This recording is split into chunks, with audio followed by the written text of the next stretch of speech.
বাস করত পরম ভক্ত হাতি। এই হাতি হচ্ছে বিশ্বকর্মার বাহন। আমা বিশ্বকর্মাও পরম কৃষ্ণ ভক্ত। বিশ্বকর্মা সারা দিন ওই কাজ করে আর মুখে গোবিন্দের নাম করে। বিশ্বকর্মার মুখে গোবিন্দের নাম কোনো সময় বিরাম যায় না। এর জন্য তিনি বিশ্বকর্মা, বিশ্বের কর্মা। তার কর্ম কোনো সময় বন্ধ থাকে না। কর্ম মানে কি? এই ঘর বাড়ি টাকা পয়সা রোজগার করা বলে ওটাই এই জগতের কর্ম, আর ওই জগতের কর্ম হচ্ছে নাম। বিশ্বকর্মা, তাই তিনি বিশ্বের কর্মা। তার মুখে কোনো সময় নামের বন্ধ হয় না, সব সময় নাম করে। এই বিশ্বকর্মা সারাদিন ওই হাতে কাজ করে আর মুখে নাম করে, আর সারাদিন বসে থাকে তার হাতির পিঠে। ওই হাতির পিঠের উপরে বিশ্বকর্মা বসে থাকে। বিশ্বকর্মার হাতিটা হচ্ছে পরম কৃষ্ণ ভক্ত। ওমা কেমন কৃষ্ণ ভক্ত জানো? ওই হাতিটা সারাদিন কাঁদে, কেঁদে কেঁদে হাতিটা গোবিন্দের কাছে প্রার্থনা করে, ও গোবিন্দ, তুমি সবাইকে কত সুন্দর জন্ম দিয়েছ, সবাই সাধু সঙ্গ করে ভক্তের চরণ ধুলা মাখে। ও প্রভু, সবাইকে তুমি হাত দিয়েছ, ওই হাত দিয়ে ভক্তের চরণ ধুলা নেয়, কিন্তু আমাকে কি দিলে প্রভু? আমাকে দিলে এই বড় একটা দেহ। আমি যেতে পারি না সাধু সঙ্গে, মাখতে পারি না ভক্তের চরণে ধুলা। আর বিশ্বকর্মার হাতির বড় মন খারাপ। আহা, জগতে সব প্রাণী কত সুন্দর, তাদের অল্প আয়তন, অল্প দেহ, তারা যেটাই খুশি চলে যায়, আর আমি হাতি, আমার এই বড় একটা দেহ, নড়তে পারি না, চড়তে পারি না, আমার কি গতি হবে? হাতিটা সারাদিন ওই কাঁদে আর ভগবানের কাছে কেঁদে কেঁদে বলে, প্রভু, আমিও যেন মধুর সাধু সঙ্গ করতে পারি। আমায় একটা হাতির মনে বাসনা জাগলো সাধু সঙ্গ করবার, কিন্তু আমরা মানুষ হয়ে সাধু সঙ্গ করতে চাই না। দেখতে দেখতে চলে আসলো দামোদর মাস। দেখতে দেখতে কি মাস চলে এসেছে? দামোদর মাস, ভজনের উপযুক্ত মাস। কি মাস? জোরে বলুন। আপনারা পালন করেন তো? এই দামোদর মাসে আমিষ খান না? এই মাসে সাত্বিক আহার গ্রহণ করতে হয়। এই মাসে নাম জপ কীর্তন আদি করতে হয়। আকাশ প্রদীপ দেন আপনারা সবাই? এই মাসে আকাশ প্রদীপ দিতে হয়। হ্যাঁ, তারপরে ভগবানের মঙ্গল আরতি, সন্ধ্যা আরতি। এই দামোদর মাসের আরেকটা নাম হচ্ছে নিয়ম সেবার ব্রত। কি নাম? নিয়ম সেবার। এই মাসে সব নিয়ম পালন করতে হয়, কোনো অনিয়ম করা যায় না। দামোদর মাসে যদি কেউ নিয়ম পালন না করে, অনিয়ম করে, ভগবান তাকে কিছুতেই ক্ষমা করে না। এটাকে বলা হয় নিয়ম সেবার মাস।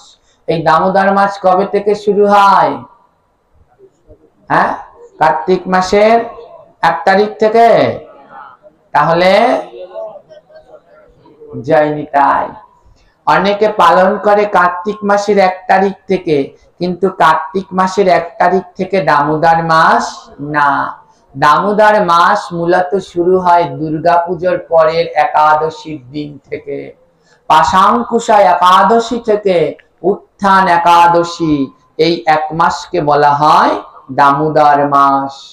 আমাদের শাস্ত্রে 12টা মাস রয়েছে, আর আমাদের মাসগুলো শুরু হয় একাদশী থেকে। দুটো পঞ্জিকা, চন্দ্র আর সৌর। একটা শুরু হয় 1 একাদশী, মধ্যে একটা যাবে, আরেক একাদশীতে শেষ হবে। আর চন্দ্র পঞ্জিকা অনুসারে শুরু হয় পূর্ণিমার থেকে, অর্থাৎ লক্ষ্মী পূজার পূর্ণিমায় আরম্ভ হয় আর রাস পূর্ণিমায় দিয়ে শেষ হয়। এইভাবেও 1 মাস পালন করতে পারেন, আবার একাদশীর দিন থেকেও পালন করতে পারেন। কিন্তু আমি সবাইকে বলি একাদশীর দিন থেকে পালন করবেন। পূর্ণিমার দিন শেষ করলে করবেন, 5 দিন আরো বেশি হবে, ভাগ্য আরো ভালো।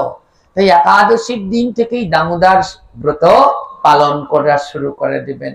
হ্যাঁ, এই কার্তিক মাস এটা কিন্তু বৈষ্ণবীয় মাস নয়, এটা বাঙালিদের মাস। আমাদের 12টা মাস আছে, আমাদের শাস্ত্রে 12টা মাস আছে। এই যে যাকে আমরা বলি বৈশাখ, এর নাম হচ্ছে মধুসূদন। যাকে বলি জ্যৈষ্ঠ, এর নাম ত্রিবিক্রম। যাকে বলি আষাঢ়, এর নাম বামন। যাকে বলি শ্রাবণ, এর নাম শ্রীধর। যাকে বলি ভাদ্র, এর নাম ঋষিকেশ। যাকে বলি আশ্বিন, এর নাম পদ্মনাভ। যাকে বলি কার্তিক, এটা আপনারা সবাই জানেন। বলেন, কার্তিকের নাম কি? এই দামোদর হচ্ছে বৈষ্ণবীয় মাস, সনাতনী মাস, আর কার্তিক হচ্ছে বাঙালিদের মাস। তাই দামোদরের নাম কি? হ্যাঁ, কার্তিকের নাম কি মাস? দামোদর। তারপরে কার্তিকের পরে কি মাস? অগ্রহায়ণের নাম কেশব। তারপরে অগ্রহায়ণের পরে পৌষের নাম নারায়ণ। তারপরে মাঘের নাম হচ্ছে মাধব।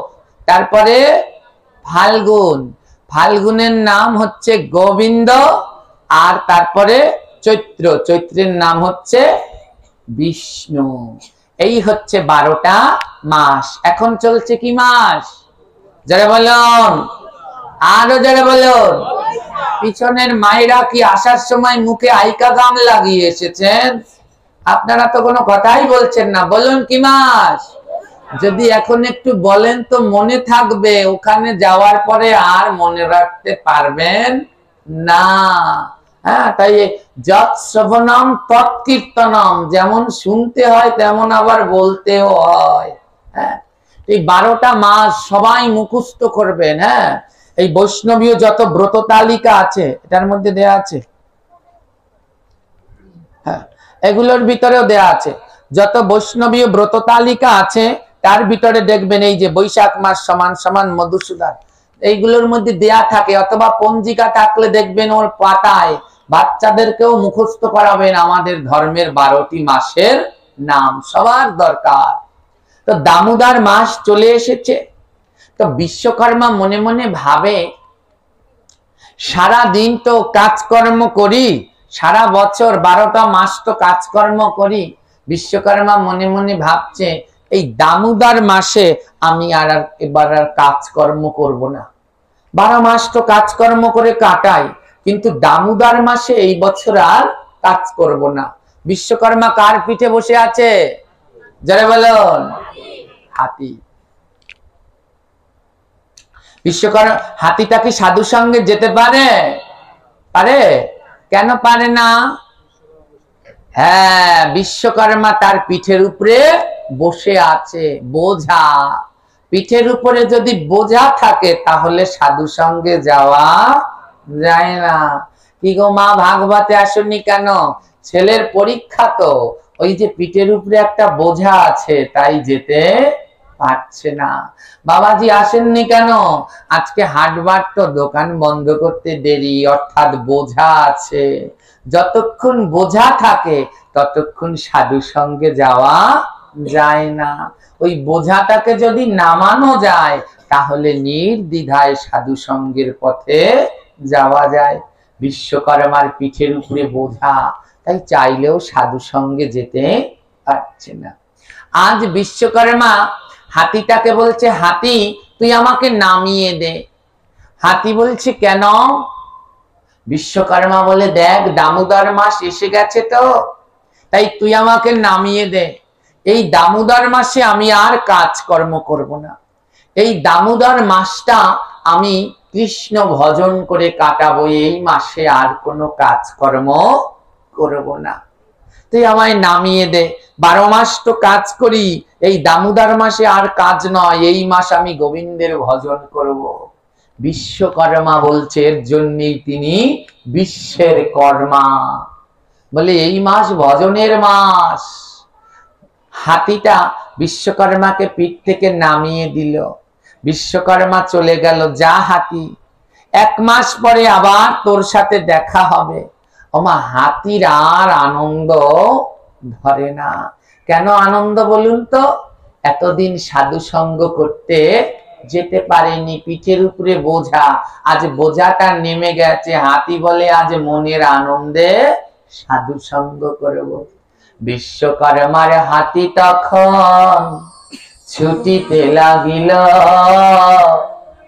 যেইখানে ভাগবত শোনে সেইখানে উপস্থিত হলো।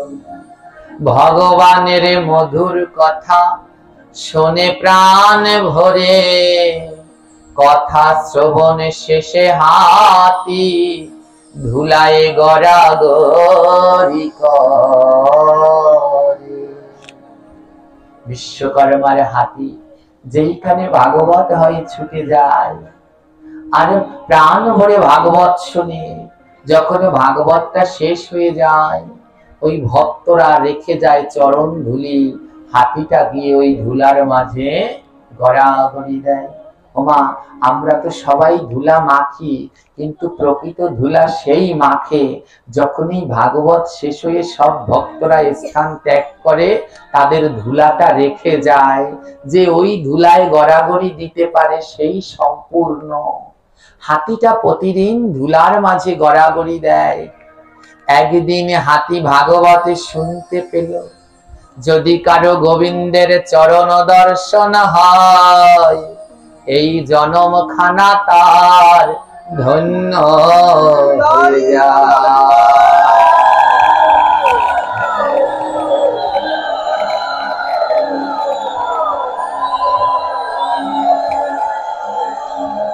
বলছে কেউ যদি গোবিন্দের চরণ দর্শন পায়, তার মানব জীবনটা, তার জয় জনমই হোক, সেই জীবনটা ধন্য হয়ে যায়। হাতি মনে মনে বলছে, আহা আমার তো পশু জন্ম, আমিও যদি গোবিন্দের চরণটা দর্শন করি তাহলে আমার জীবনটাও ধন্য হয়ে যাবে। হাতি তাই মনে মনে সিদ্ধান্ত নিল, আমি যাব বৈকুণ্ঠে শ্রীহরিকে দর্শন করতে। আমার শ্রীহরি কোথায় থাকেন? বৈকুণ্ঠ ধামে। বলে আমি শ্রীহরিকে দর্শন করতে বৈকুণ্ঠ ধামে যাব। আজ হাতি মনে মনে সিদ্ধান্ত নিল, আর দৌড়ে দৌড়ে চলতে লাগলো।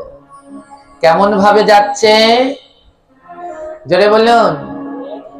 দৌড়ে দৌড়ে যাচ্ছে। হাতি কিন্তু সহসা দৌড়ায় না, বিশাল দেহ তো, দৌড়ায় খুব কম সময়। কিন্তু আজ বিশ্বকর্মার হাতিটা দৌড়ে দৌড়ে যাচ্ছে। বলে দৌড়ে দৌড়ে যাচ্ছে কেন? মহাজন বলছে, হে মানুষ, যা করো তাড়াতাড়ি করো, সময় কিন্তু খুব কম। যা করবার এই পৃথিবীর মাঝে তাড়াতাড়ি কার্য সেরে আবার তোমার মালিকের কাছে ফিরে আসো। তাই বিশ্বকর্মার হাতি দৌড়ে দৌড়ে যাচ্ছে। সময় 1 মাস। এই মাসের মধ্যেই আমার গোবিন্দ দর্শন করে আবার ওই স্বর্গে ফিরে আসতে হবে। ওমা তদ্রূপ আমরাও এই দুর্লভ মানব জন্ম পেয়েছি। এই জন্ম পেয়ে যা করবার তাড়াতাড়ি করো, সময় কিন্তু বেশি নয়। বলি একবার তোমরা চেয়ে দেখো,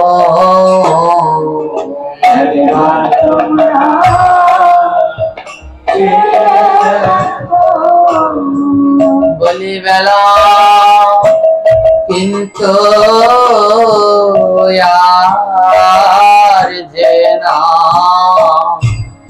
একবার তোমরা চেয়ে দেখো বেলা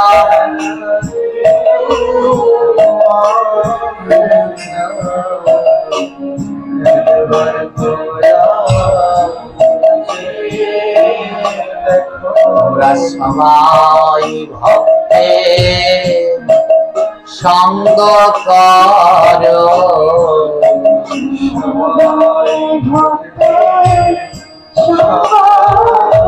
আমরা সবাই ভক্তে সঙ্গ করো।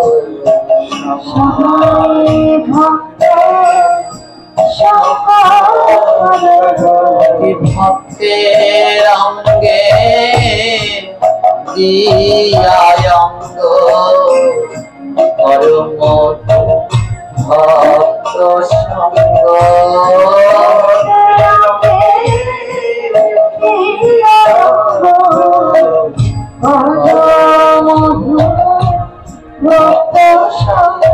তোমরা ভক্তের অঙ্গে দিয়া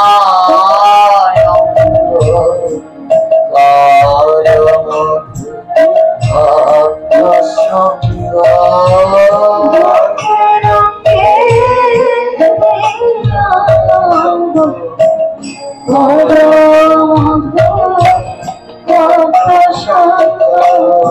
হবে মনে প্রেম তরঙ্গ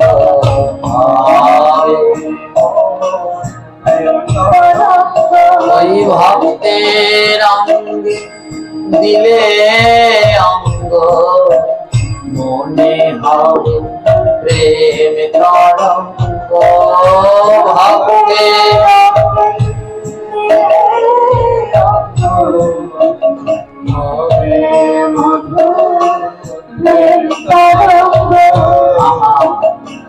আর হাতিটা কি করে জানো, ওই ঘুরে ঘুরে ভক্ত সঙ্গ করে দৌড়ে দৌড়ে চলছে। আজ গোবিন্দের চরণ দর্শন করবে বলে হাতিটা দৌড়ে দৌড়ে দৌড়ে দৌড়ে যাচ্ছে। ওমা, যাওয়ার সময় হাতিটার হঠাৎ করে মনে পড়ে গেল, আহা, একদিন তো ভাগবতে শুনেছি জগতে 5টি জায়গায় কোনো সময় খালি হাতে যেতে নেই। আমায় আপনাদের মনে আছে, আমি যখন আগে পাঠ করতাম তখন শুনিয়েছিলাম জগতে কয়টা জায়গায় খালি হাতে যেতে নেই? 5টা জায়গায়। তার ভিতরে একটা হচ্ছে ভাগবত পাঠ আর ভগবান। আজও অনেকে মনে রেখেছে, এখনো তাই 2-3 জনে ফুল তুলসী একটা ফল হলেও ভাগবতে নিয়ে আসছে। হ্যাঁ, ভাগবতে খালি হাতে যেতে নেই, একটা ফুল তুলসী যা হোক সঙ্গে করে নিয়ে যেও। ভাগবতে খালি হাতে গেলে অপরাধ হয়ে যায়। হ্যাঁ, এই ভাগবত পাঠে এসেই বসে পড়তে নেই, ভাগবত পাঠে এসে আগে প্রণাম করে তারপরে স্থানে বসতে হয় ভাগবতে ফুল তুলসী দিয়ে। আজ কি হলো, হাতিটা যখন ভগবান দর্শন করতে যাচ্ছে, আরে হঠাৎ করে হাতির মনে হলো, আহা, ভগবানকে দর্শন করতে যাচ্ছি কিন্তু ভগবানের জন্য তো কিছু নেয়া হলো না, খালি হাতে তো ভগবানকে দর্শন করে না। তো বনের ভিতর থেকে যখন যাচ্ছে দেখে বনে একটা গাছে পদ্ম ফুল ফুটেছে। আমার পদ্ম ফুল তো চিনেন, সবাই চিনেন তো, গাছের পদ্ম। 2 ধরনের পদ্ম, জল পদ্ম, স্থল পদ্ম। তো হাতিটা দেখে বনের ভিতরে গাছে ওই স্থল পদ্ম সুন্দর থোকার মতো করে স্থল পদ্ম ফুটেছে। কার কার বাড়িতে স্থল পদ্মের গাছ আছে? হাত তুলুন তো। গাছ, পদ্ম ফুলের গাছ আছে অল্প কজনার বাড়িতে, বা আর নামান। এবারে পদ্ম ফুলের গাছ নাই কিংবা আছে, কিন্তু ভগবানের চরণে পদ্ম ফুল জীবনে হলে একদিন দিয়েছেন। কে কে দিয়েছেন পদ্ম ফুল ভগবানের জীবনে? সর্বনাশ, অল্প কয়জন। আর বাবাদের ভিতরে একজনেও হাত তোলেনি। মানব জীবন ততক্ষণ পর্যন্ত ধন্য হয় না যতক্ষণ পর্যন্ত ভগবানের চরণে পদ্ম ফুল না দেয়। তাই যারা এখনো ভগবানকে পদ্ম ফুল দেননি, অবশ্যই একটা পদ্ম ফুল ভগবানকে দেবেন। যাদের বাড়িতে গাছ নাই, অন্যের বাড়িতে আছে, একটা পদ্ম ফুল এনে ভগবানকে দেবেন। বিশেষ করে দামোদর মাসে দেখবেন, ওই দামোদর মাসে পদ্ম ফুলে গাছ ভরে যায়। আশ্বিন কার্তিকী মাসে একটা পদ্ম ফুল এনে দেবেন, নইলে এই বিফলেই গেল এই জন্ম, কোনো কাজে আর লাগলো না। তো হাতিটা দেখে গাছে পদ্ম ফুল ফুটেছে, হাতি না সুর দিয়ে একটা পদ্ম ফুল তুলেছে, বলে গোবিন্দকে প্রণাম করে এই পদ্ম ফুলটা গোবিন্দের চরণে দেব। আমার হাতিটা পদ্ম ফুল তুলে রওনা দিয়েছে। আপনারা জানেন কিনা জানি না, পদ্ম ফুলের বোটায় আল আছে। চোত্রা পাতা চেনেন? গায়ে লাগলে কি করে? চুলকায়। চোত্রা পাতা যদি গায়ে ডলা দেন খুব চুলকাবে, আর পদ্ম ফুলের বোটাও যদি গায়ে ডলা দেন একেবারে চুলকাবে, চোত্রা পাতার মতো প্রচন্ড আল। তো হাতি তো আর জানে না ওই পদ্ম ফুলের বোটায় আল আছে। হাতি কি করেছে? সুর দিয়ে একটা পদ্ম তুলেছে। ওমা, হাতির দেহের 3টি স্থান নরম, হাতির মাথা, হাতির পায়ের তলা আর সুরের ডগা। এই 3টি জায়গা হাতির দেহের খুব নরম, তুলতুলে নরম। হ্যাঁ, ওই যখন পদ্ম ফুলটা তুলেছে সুরের মধ্যে করে যেই নিয়েছে না, আর পদ্ম ফুলে লেগে থাকা আল ওই হাতির সুরে লেগে গেছে। যেই না হাতির সুরে ওই আল লেগেছে, আর হাতির সুরের ভিতরে যন্ত্রণা শুরু হয়েছে। কিছুটা সময় পর পদ্ম ফুলটা নিয়ে যখন যাচ্ছে রাস্তার পাশ দিয়ে, ওই পদ্ম ফুলটা কাদার ভিতরে পড়ে গেছে। সুরের ভিতরে আর ধরে রাখতে পারেনি, যন্ত্রণায় পদ্ম ফুলটা কাদার মধ্যে পড়ে গেছে। যখন পদ্ম ফুলটা পড়ে গেছে, হাতিটা ওই পদ্ম ফুলের পাশে বসে বসে কাঁদছে। এ গোবিন্দ, আমার জন্মটা কত খারাপ, দেখো কত দুর্ভাগ্য আমার। তোমার সেবার জন্য জীবনে কিছু নেইনি, আজ একটা পদ্ম ফুল নিলাম, কিন্তু আমি এত অধম, সেই পদ্ম ফুলটা পড়ে গেল কাদার ভিতরে। আজ হাতিটা কেঁদে কেঁদে পদ্মকে বলছে, ওরে পদ্ম, ও তুই কাদায় কেন পড়লি রে মন, কাদায় কেন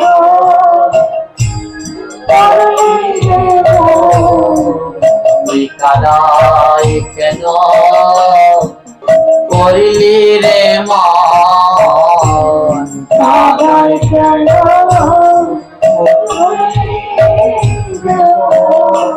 যদি পড়তিস ধুলার মাঝে, যদি বলছি পদ্ম তুই কাদায় পড়লি কেন, ধুলায় পড়তে পারলি না? ওমা, এই পদ্মটা কি জানেন? এই পদ্মটা হচ্ছে আমাদের মন, আমাদের দেহ। তাই এই দেহটাকে বলছে, এ দেহ তুই কাদায় পড়লি কেন? কাদা কি? কাদা মানে সংসার। বলে কাদায় যদি একবার গেড়ে যাও উঠতে অনেক সময় লাগে, কাদা যদি গায়ে লাগে ধুতে হয়। হ্যাঁ, তাই কাদা মানে সংসার। ওই সংসার কাদায় যদি একবার গেঁথে পড়ো উঠতে অনেক সময় লাগবে, আর সারা গায়ে কাদা লাগলে ওই সংসার কাদা তোমায় ধুতে হবে। বলে কাদায় না পড়ে ধুলায় পড়তে পারতিস না? ধুলা কোথায়? বলে ভক্তের চরণে। বলে চরণ তলে পড়লি না কেন, চরণ তলে পড়লি না কেন, চরণ তলে পড়লি না কেন, চরণ তলে পড়লি না কেন।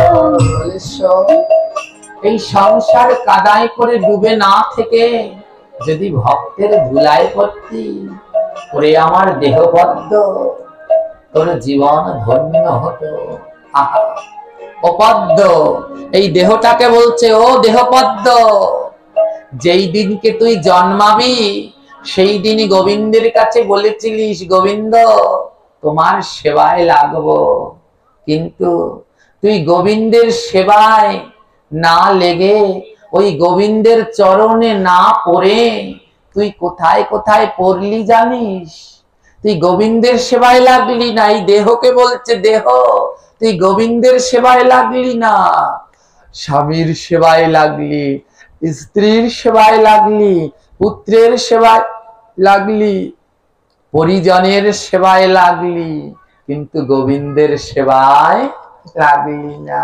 এই দেহ পদ্ম, তুই ছেলের মায়া, মেয়ের মায়া, স্বামীর মায়া, বউয়ের মায়ায় কত মায়ায় পড়লি, কিন্তু জগতের আসল জায়গা আমার ভক্তের চরণে পড়লি না রে, ভক্তের চরণে তুই কত জায়গা পড়লি রে মন, ভক্তের চরণে পড়লি না রে, কত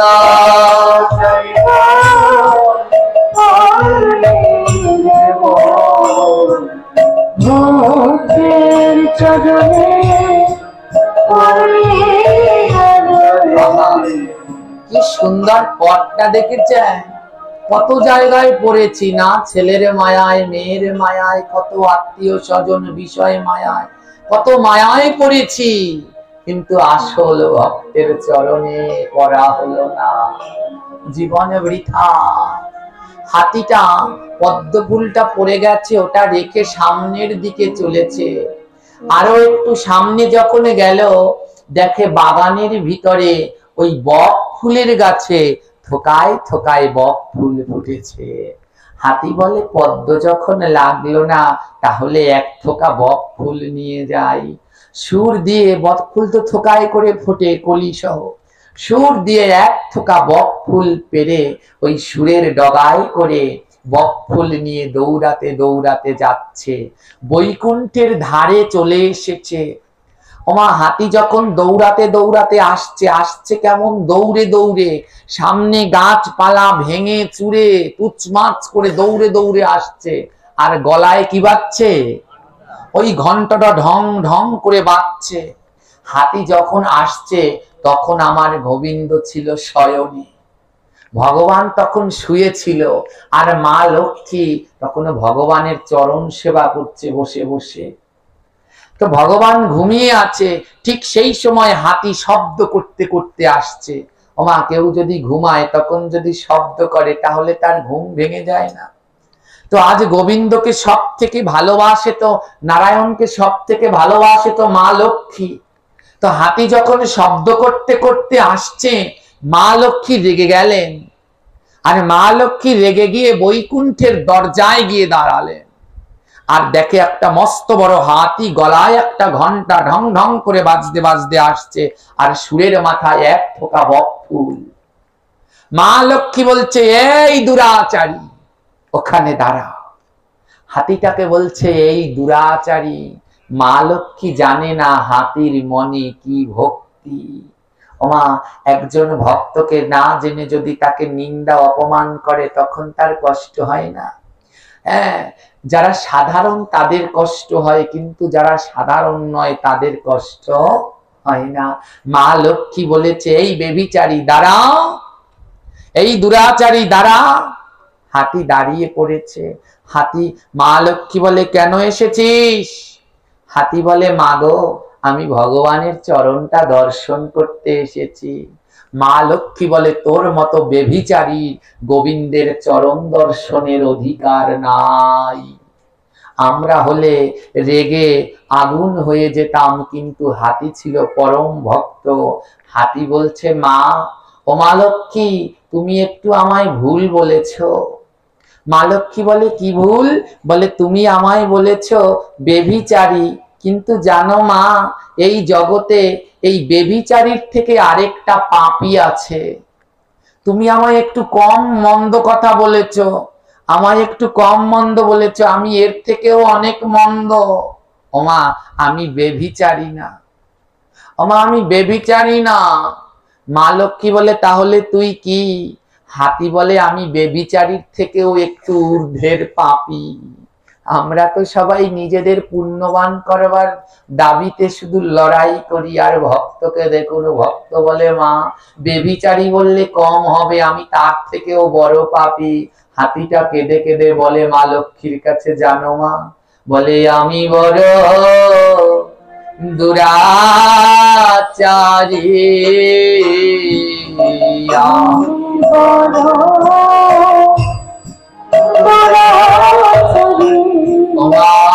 হতে পারলাম না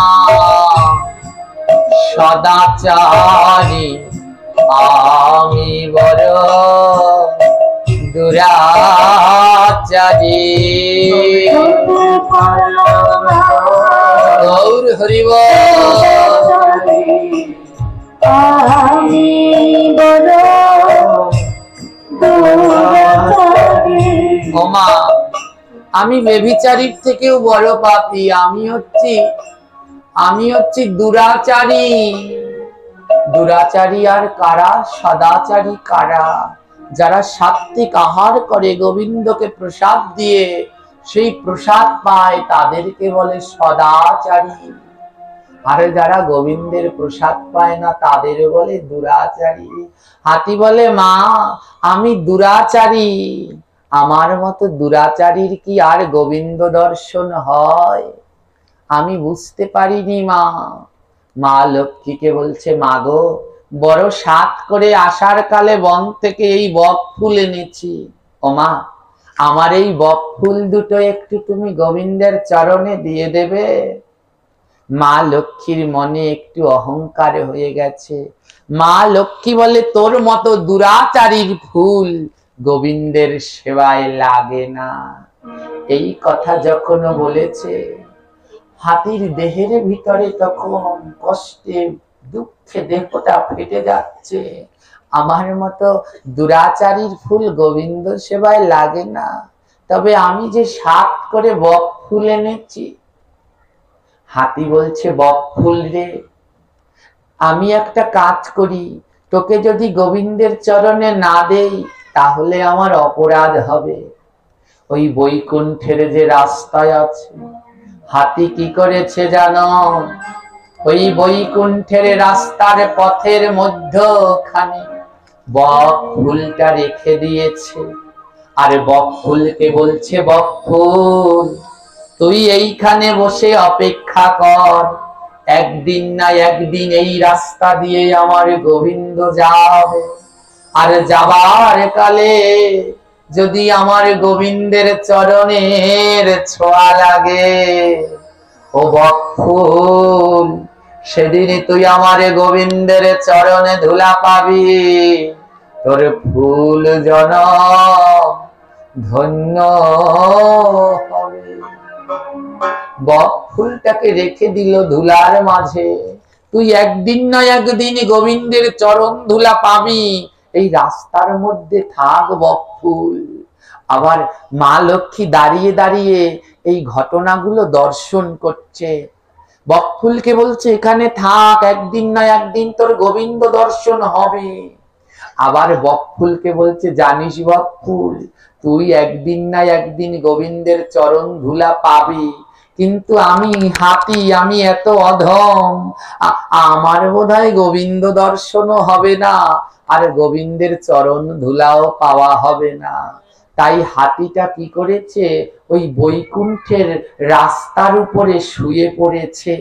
আর শুয়ে পড়ে গোবিন্দকে ডেকে ডেকে বলছে, গোবিন্দ, এই রাস্তা দিয়ে যেমন তুমিও যাওয়া আসা করো, তেমনি তোমার ভক্তরাও এই রাস্তা দিয়ে তোমার বৈকুণ্ঠে যায়। হে প্রভু, তাই তোমার এই রাস্তায় নিশ্চয়ই ভক্তের ধুলাও আছে। হাতি বলে, গোবিন্দ, বড় সাত করে এসেছিলাম তোমার ধুলা মাগবো বলে, কিন্তু আমার তো পোড়া কপাল, তোমার ধুলায় আমি পেলাম না। তাই গোবিন্দ, আজ কি করব জানো? আজ ভক্তের ধুলা মেখে যাব,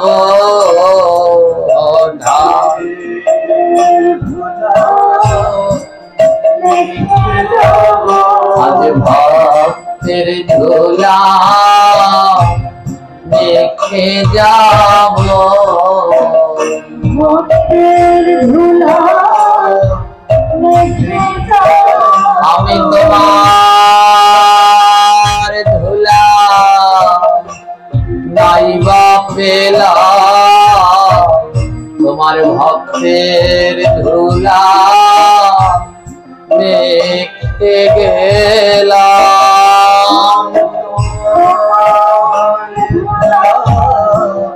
ধুলা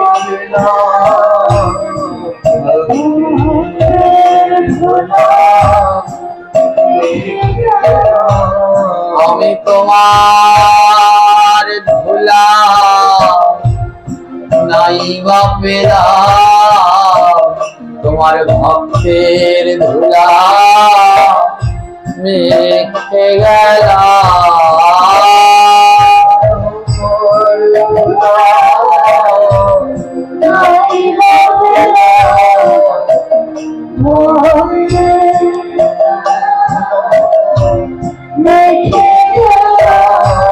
তোমরা দাও দাও ভক্ত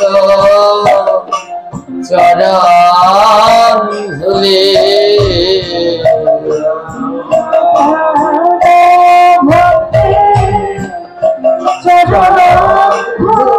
তোমরা দাও দাও চরণ ধুলি।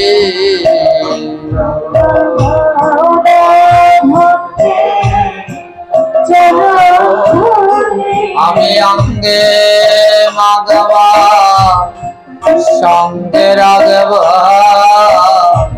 দেও দেও ভক্ত চরণ ধুলি। অঙ্গে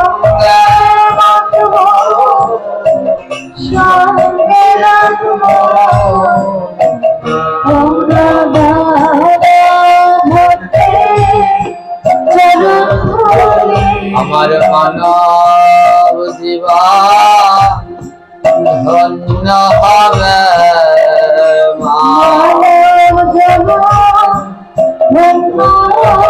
আরে যেদিন ভক্তে পরশ হবে, মানব জীবন ধন্য হবে ভক্তি মানব জীবন। তোমরা দেও দেও আমার চরণ ধুলি,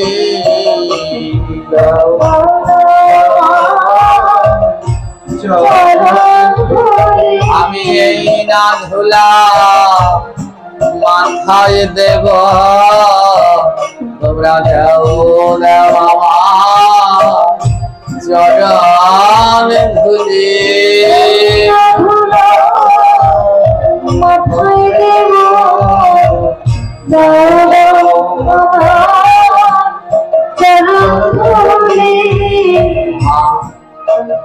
আজ ভক্তের ধুলা মেখে মেখে ওই বৃহৎ দেহের হাতিটা ওই রাস্তার উপরে গড়াগড়ি দিচ্ছে আর ভক্তের ধুলা মাখছে, আর কেঁদে কেঁদে বলছে, গোবিন্দ তোমার ধুলা নাই বা পেলাম, আজ তোমার ভক্তের ধুলায় আমি মেখে গেলাম।